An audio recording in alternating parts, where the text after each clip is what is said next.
Не было бы счастья, да санкции помогли. И мы, наконец, вспомнили об отечественном производителе, о российских продуктах, заводах и пароходах. И тут выяснилось неожиданное. Импортозамещение оказалось идеей красивой, но трудно реализуемой. Потому что за последние 20 лет, как минимум, наша промышленность, в отличие от нашей внешней политики, утратила все признаки независимости. И самостоятельно не умеет ни дышать, ни ходить.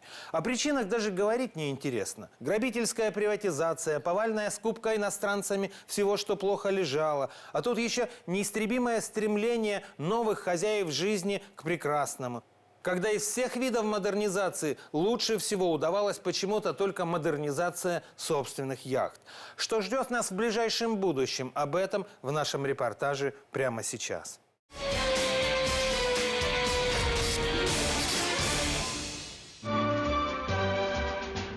Посмотрите, на этих кадрах хроники гордость советского автопрома, завод имени Лихачева или просто ЗИЛ. Он был основан еще в 1916 году и в течение многих десятилетий был новатором в использовании самых передовых технологий. С конвейера здесь ежегодно выходило 200 тысяч автомобилей. А вот так он выглядит сейчас.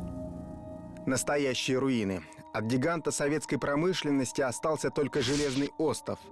В 1992 году завод был приватизирован частной компанией и потом стал постепенно приходить в упадок. Сегодня городские власти планируют расположить на этой территории жилой квартал и развлекательный комплекс. По плану, это индустриальное кладбище должно превратиться в настоящий оазис внутри мегаполиса. Парки, спортивные площадки, полноценный стадион, новые жилые кварталы. Ориентировочно всем этим можно будет полюбоваться уже через 7 лет. Но сегодня, глядя на завод, план его реконструкции кажется утопическим. А это Новочеркасский завод синтетических продуктов в Ростовской области. Трудно поверить, что в советское время это было передовое предприятие. Здесь производили метанол, формалин, а также продукты органической химии. Все это использовалось в нефтяной и химической промышленности, а также в фармацевтике и косметологии. В 2009 году производство было прекращено из-за банкротства. А на этих кадрах хроники еще один новочеркасский завод постоянных магнитов. Эти магниты использовались в автомобилестроении, тяжелой и легкой промышленности, в медицине и пищепроме. Готовая продукция даже экспортировалась на Запад. Сегодня от этого предприятия почти ничего не осталось. Цеха пустуют, оборудование распродано или разворовано. Подобные истории можно найти практически в любом регионе нашей страны. И эксперты уверены, в этом нет ничего удивительного.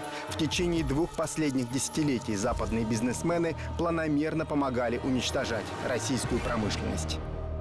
Ну, слушайте, в Иваново мне же там ребята мои рассказывали, которые там живут непосредственно, что скупали американцы и европейцы вот эти фабрики все, которые производили прекрасную продукцию. И просто ими не пользовались. Просто они год, 2, 5, они закрывались, банкротились. Соответственно, по той простой причине, чтобы не было конкуренции. Выжили единицы. Помните? Город невест Иваново.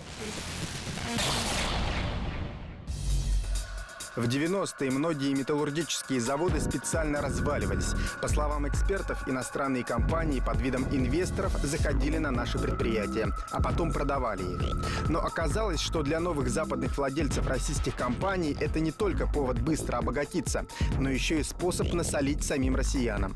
Совсем недавно невероятная история произошла в Воронеже. В одном из филиалов фармацевтической компании «Верафарм».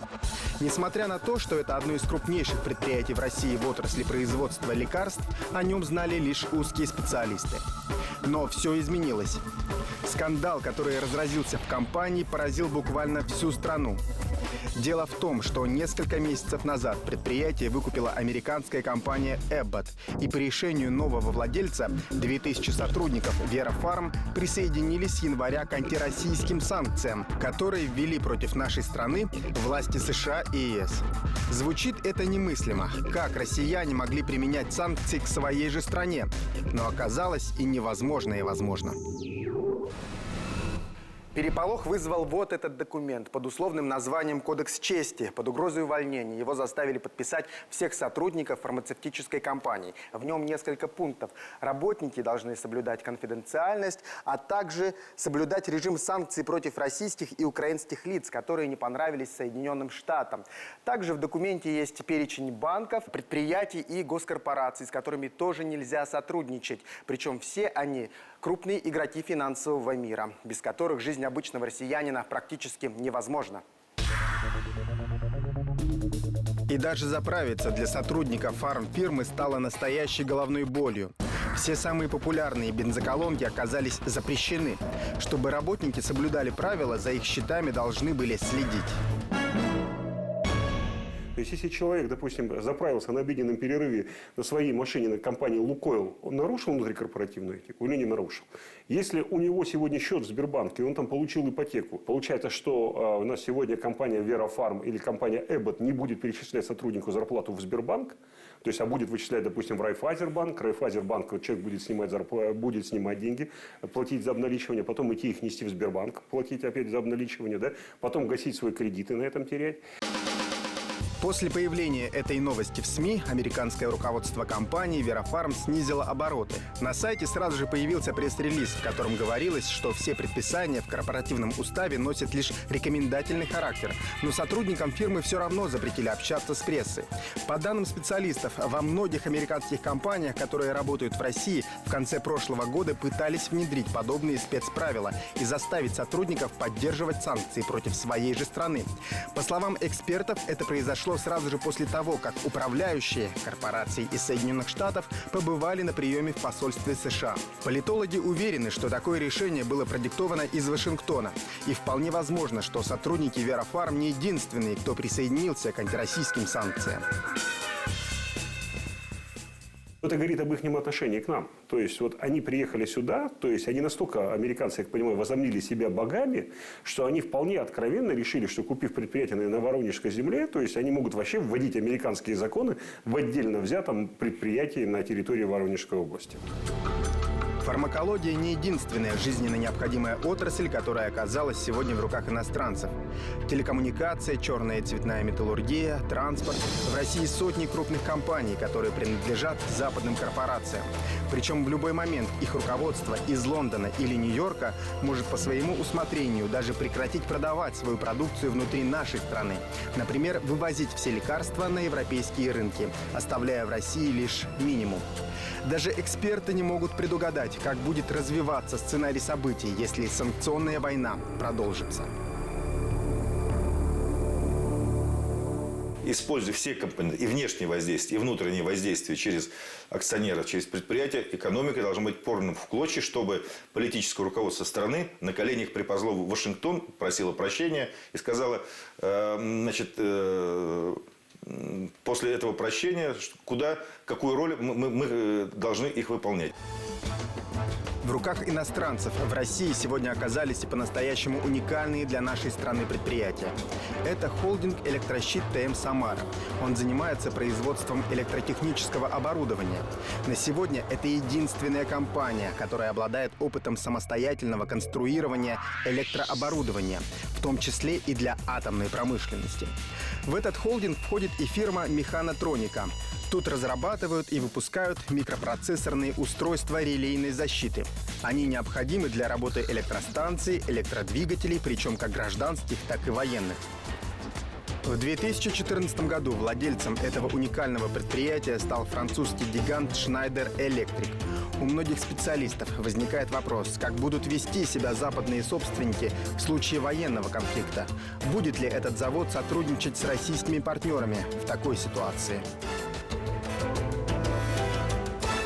Но в случае с компанией «Электрощит», скорее всего, поведение будет стандартным. Они должны будут просто промолчать, руководство компании, и принять все то, что изменилось. То есть принять новую ситуацию военного конфликта, ситуацию ужесточения, в общем-то, государственного контроля над предприятием, причем не монетарного контроля, а именно тотального контроля, и просто выполнять, в общем-то, плыть по течению, выполнять то, что будет происходить. Еще одна проблема отечественных предпринимателей – это недоступность дешевых кредитов.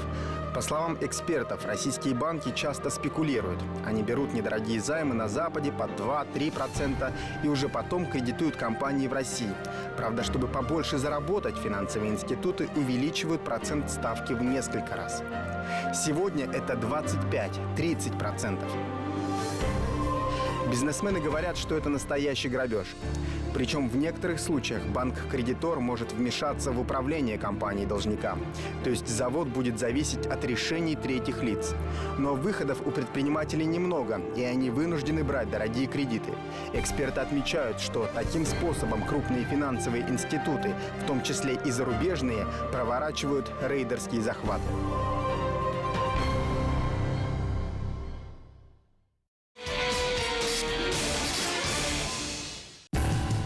Может прозвучать невероятно, но и некоторые военно-промышленные предприятия России тоже частично или полностью принадлежат иностранцам. Это Пермский моторный завод. Здесь производят газотурбинные двигатели для авиации, в том числе и военной, а также газотурбинные установки для электроэнергетики. Почти на каждом втором отечественном самолете стоят двигатели этого предприятия. Многие его технологии по-настоящему уникальны. Правда, на самые востребованные из них половина прав принадлежит американцам. Дело в том, что в конце 90-х блокирующий пакет акций Пермского завода приобрела заокеанская корпорация Pratt & Whitney. Спустя годы российский оборонпром неоднократно пытался выкупить эту долю.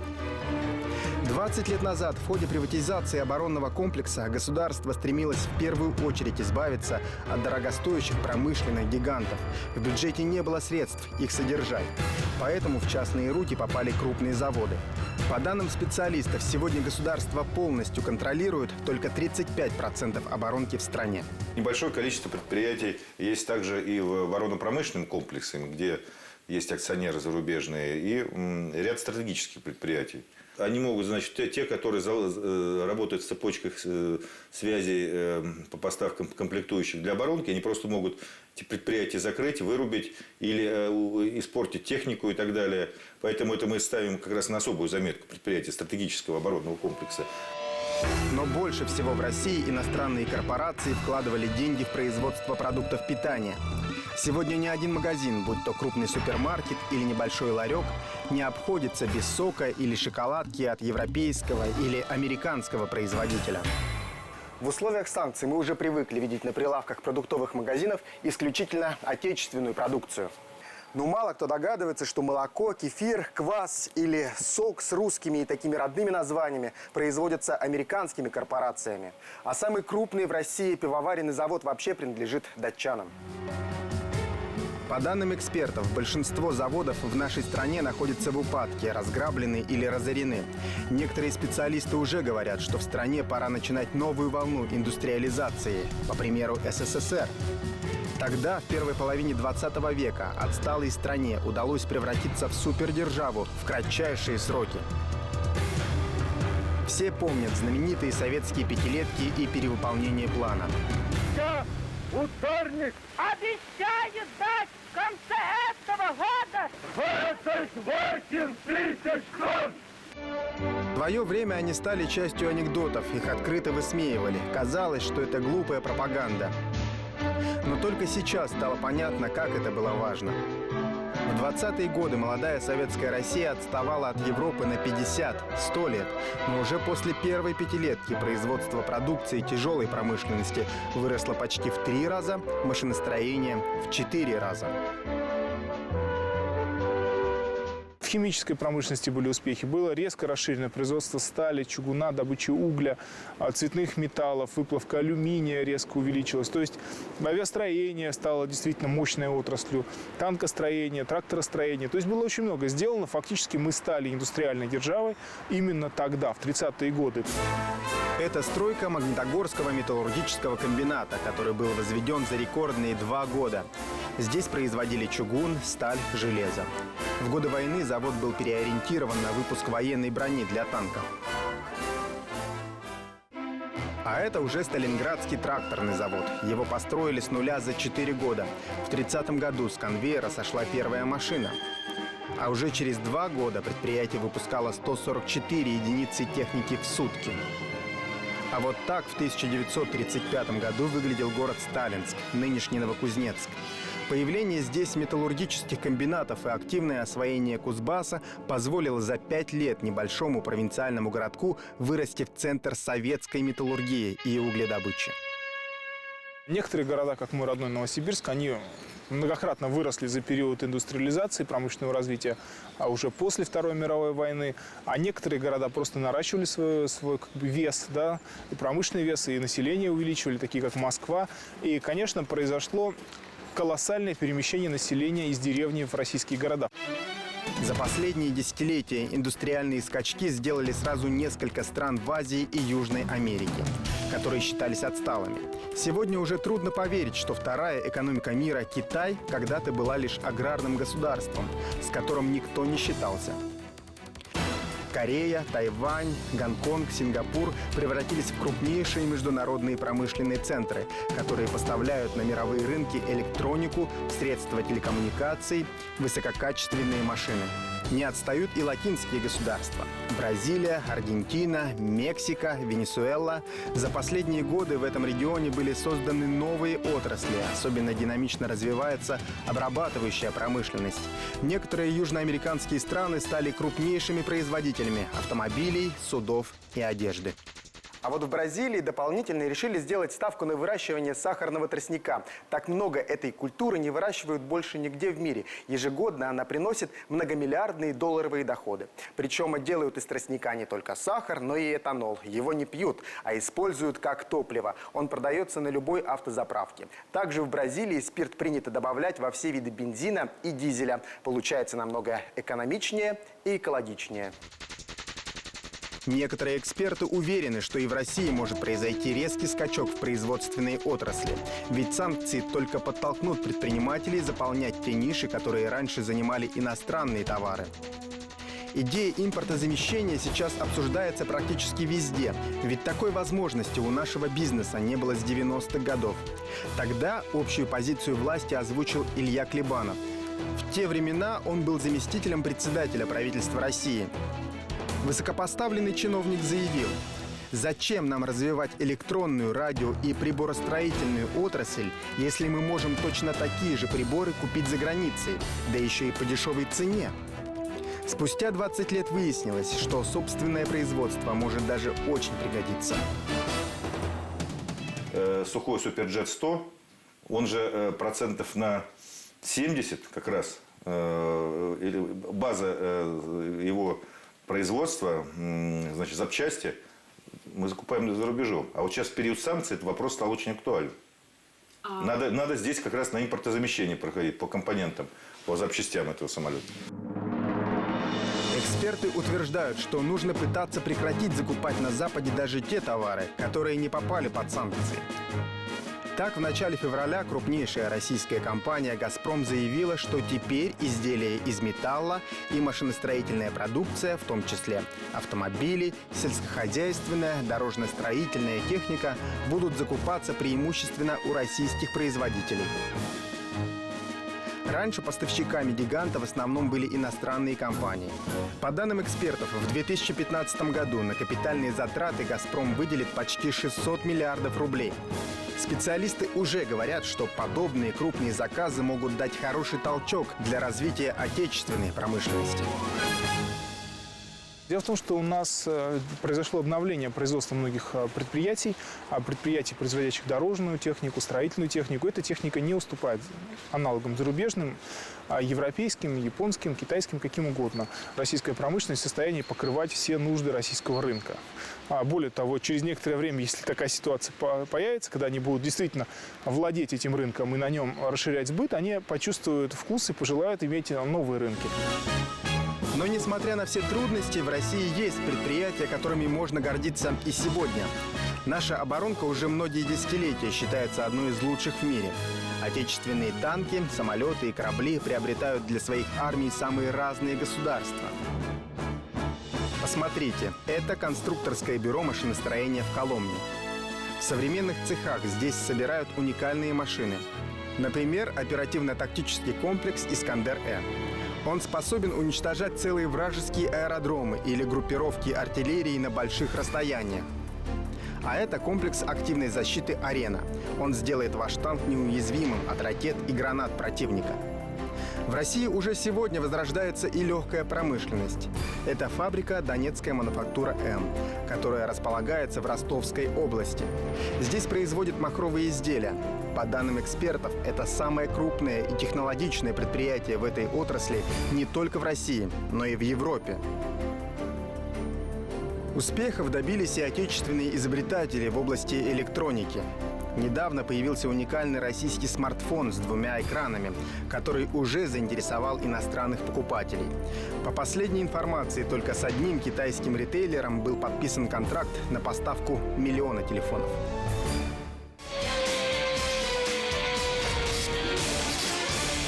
И все-таки еще раз вернусь к начальному тезису о том, что не было бы счастья, да привалили санкции. И теперь, как бы это ни звучало парадоксально, страна получила уникальный шанс хоть что-то сделать самой.